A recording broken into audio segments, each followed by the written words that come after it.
Welcome to another episode of Asia Unscripted. So we are out here in western Utah at the Bonneville Salt Flats. Just in case you guys don't know, this is the place where some land speed records were achieved. So there was one guy back in 1970. His record was 622 miles an hour driving along this out here. Over 1,000 kilometers per hour. They don't recommend people drive out there right now because of the wet conditions. It just snowed and rained yesterday. So if you get stuck out here, rumor is it will cost you about $2,000 to get towed out of here. So they don't recommend people drive out here during the winter. But in the summertime, there are plenty of people. You can drive as fast as you want out here. Drive as fast as you want. You can do donuts. You can do whatever you want out here. But this time of year, they don't really recommend it. Anyways, so a new video, some updates.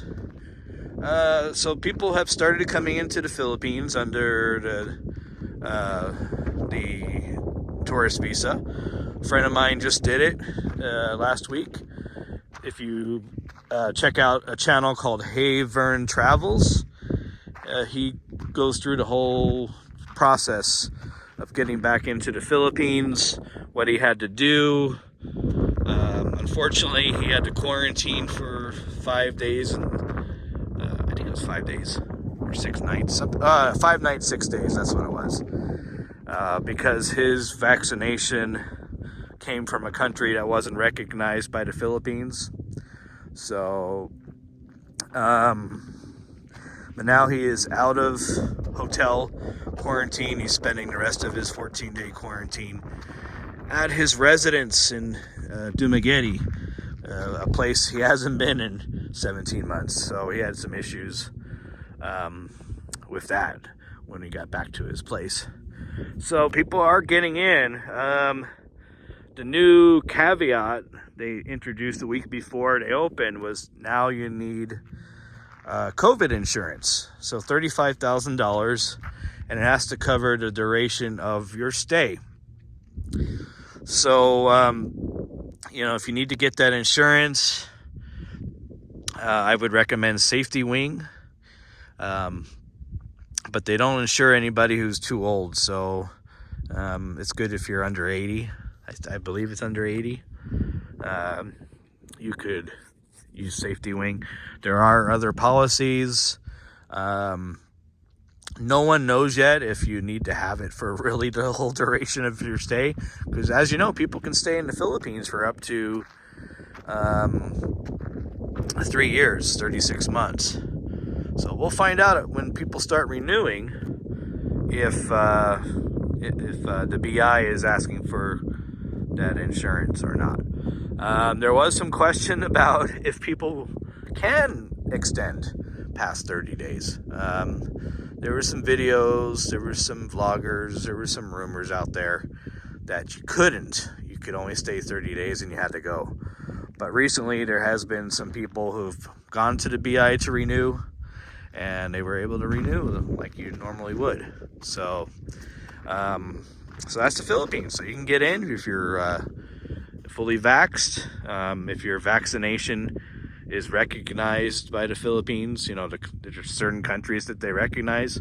So like the US is one of the countries they recognize those little CDC cards. So if you're from the States, you're good. You won't have to quarantine.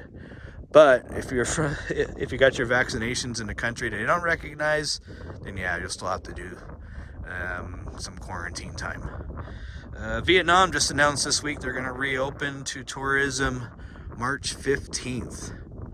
March 15th. They just reopened international flights fully. There's still no information about tourist visas yet. They're not being issued as of yet. And Vietnam's got that new rule where tourist visas are good for 30 days. And you can renew them, I believe, twice for a total of 90 days before you have to exit and re-enter. So it's good. Vietnam's reopening. The Philippines has reopened for tourism. Not fully. You still can't get around as you did before in the Philippines. There are still provinces that have restrictions on getting in. So just do your research wherever you want to go in the Philippines. Figure out what you need. You might need a PCR test. You might not. I believe Vietnam, when they reopen on the 15th of March, I believe they're going to do a rapid test when you arrive. And if it's negative, you're good to go. But you will need a PCR test before your flight. When you arrive, it will just be a rapid test. Rumors out there that Singapore is going to fully reopen on March 1st. I don't know about that. I just read that in the forums. Other countries, I mean, Cambodia has been open for a while. Malaysia is still a question mark. Indonesia has reduced their quarantine, I believe, to 3 days if you're fully vaccinated with a booster shot. 5 days if you don't have that booster shot. Taiwan's still closed. So, I mean, there are, the floodgates are opening, slowly but surely. So if you want to get back to Asia, get back there before the next variant comes out, because you never know. If another variant comes out, they could easily slam the doors shut again, like they did before. Remember, the Philippines was supposed to open December 1st, but then Omicron came out, and they slammed that door shut for another couple months. So, if you had plans to get back to Asia, I'd recommend you do it sooner than later. Yeah, I'm going to take that advice too, probably, most likely. So, I won't say where I'm going yet, but 2022, there are a lot of plans. I don't plan on being here the whole year, so you'll probably see some more action in here later in the winter or springtime. Anyways, just wanted to give you an update. Kind of in the middle of nowhere, as you can see, but it's great. Sorry for the wind noise. If you haven't subscribed to the channel, please subscribe. I love subscribers. And hit the notification bell for future notifications of videos. I'm not doing these on a regular basis while I'm in the States. Maybe one every couple weeks. So hit that notification bell and you'll know when I'm doing a video. Anyways, for Asia Unscripted, this is Jason. And stay safe out there. And good luck getting back to Asia. And I'll talk to you guys soon.